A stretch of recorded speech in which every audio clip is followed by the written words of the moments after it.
the replay. All right, what's next? Oh, next is Sylph of Breath's fic. Sylph of Breath, Wow. which has a lot of Dirk, which I'll let you read. God, yeah, there's a lot of Dirk. Oh God, it's through the narration, and then we have like all of the kid characters at the end. So cool. We just split those up. Yeah. I'll do Rose, John, and Jade because those are the only ones I have like super solid voices for. All right, I'll get everyone else. Roxy too, which he's just saying no, but if you want to get everyone else, that's fine. Okay. I'm just gonna go over the content warnings real quick. It's for teen up audiences. The archive warning is for major character death. We've got FF, FM, and MM pairings, Homestuck and The Good Place crossover fic. Nice. Dave Cat, Jane Jake, Jane Gamzee, Rosemary, Roxygen. And we've got June, Roxy, Dirk, Dave, Jade, Jake, Jane, Rose, Carcat, Kadaya, Gamzee, Harry Anderson, Vrissy, and Calliope. Nice. There's content warnings for misgendering and dead naming, implied and referenced suicide, death of an adult child. What? Okay. Someone's kid, but not a child anymore. Okay, that makes sense. Fuck. Gender transition, foot fetish, lactation kink. Cool. Great. Cool. Hi, Tate. None of which is in this chapter, I don't think. Hang on. Hey, Rye. Yeah. Can you feed the dog, please? Okay. Tate needs food badly. And Tate needs food now. It's 6:27. Dinner time is 6. Okay, this is Waves to the Ocean by Sylph of Breath. Our heroes find themselves in a non-canon timeline. The Prince of Heart offers a way out. Inspired by The Good Place episode Season 4, Episode 13, Whenever You're Ready. Vague spoilers. Chapter 1 is Dirk. What is the purpose of a god of heart, a being so inseparable from the very nature of selfhood, in a world, an existence, with no meaning? Timaeus testified, created group chat, my final message. Timaeus testified, inviting Golgotha's terror to my final message. Timaeus testified, invited Gutsy Gumshoe to my final message. Timaeus testified, invited Tipsy Nostalgic to my final message. Timaeus testified, invited Turntech Godhead to my final message. Timaeus testified, invited Tentacle Therapist to my final message. Timaeus testified, invited Garden Gnostic to my final message.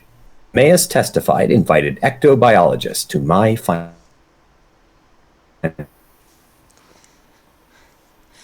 Hello, everyone. You may have noticed that I've been difficult to reach as of late, perhaps more so than you've come to expect of me. Perhaps not. I would apologize, but what I've been working on, frankly, is of far more importance than Christmas dinners, engagement parties, camping trips, etc. So actually, I won't.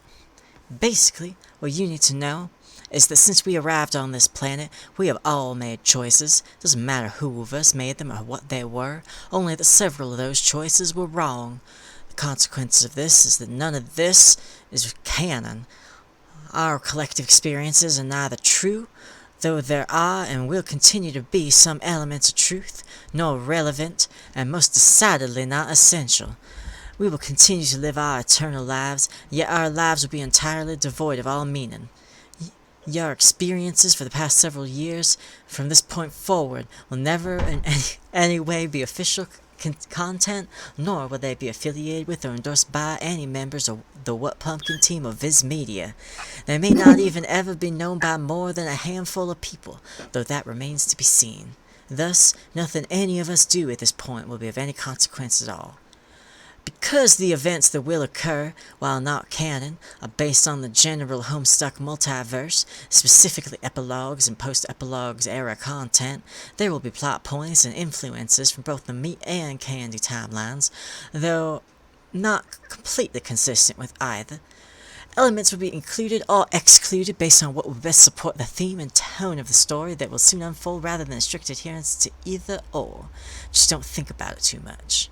And yes, that is directed at you as much as it is at them. I also am quite aware that none of you will have any idea what I'm talking about. Well, Rose will probably have some idea. The rest of you, I'm certain, are still in the dark. See what I did there, Rose?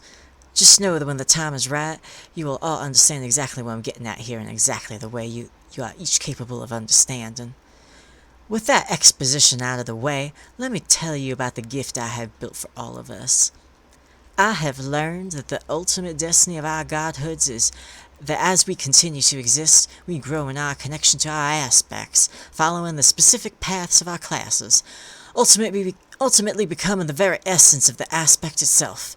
Just as Zeus is power, masculinity, paternity, Shiva is entropy and destruction, Loki is chaos and deceit, so too might Jane become indistinguishable from the very concept of life, jade, space, quote, John, unquote, breath, and so on.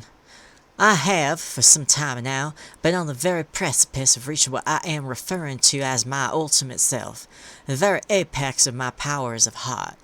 So I have found myself facing this predicament. What is the purpose of a god of heart, a being so inseparable from the very nature of selfhood, and a world, and existence, with no meaning? The obvious answer is that there is none. The correct answer is that there is one. As I said, I have very nearly, though not quite, achieved my ultimate self, which means that I still follow the path of the prince. I grow closer to the aspect of heart through destruction of the very nature of heart. This is my gift, and I'm giving it to all of you. Ordinarily, in a timeline such as this, of which there are thousands, rest assured, you would have these options. To live forever, or to somehow find a way to die heroically or justly, which is not an easy task outside of canon. And then what? You spend the rest of the time aimlessly floating through dream bubbles, reliving twisted versions of yours, and God knows who else's memories, encountering endless iterations of pointless, insufferable trolls. Or maybe you end up somewhere beyond the furthest ring where the dream bubbles have been destroyed, in which case you drift ceaselessly alone in space. But in this timeline alone, I am giving you a better choice. I am giving you an opportunity to truly end it all. No judgment clocks, no dream bubbles, no eternal isolation. You can simply, truly, and finally die. What happens after that? Well, that's not really my purview. We'll all just have to wait and see, won't we? I have built the gate for this very purpose. All you have to do is walk through and you will cease to be.